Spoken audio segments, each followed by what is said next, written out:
এইখানে উপস্থিত যারা এই 16 ডিসেম্বরের উদযাপনে আজকে উপস্থিত আমাদের বীর মুক্তিযোদ্ধা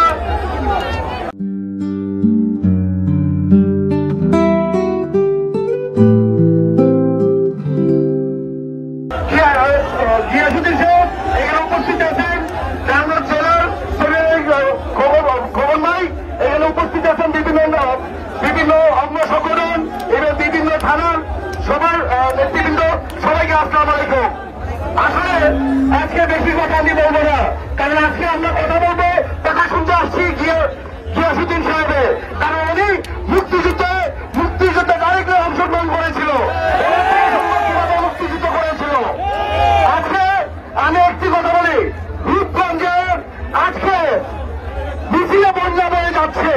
আপনারা দেখেছেন একটু সবাই আসতে আসলে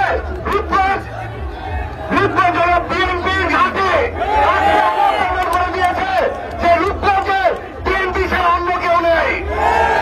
আসলে কিছু সন্ত্রাসী এক সময় এসে আমাদের রূপগঞ্জকে ধ্বংস করার জন্য এসেছিল।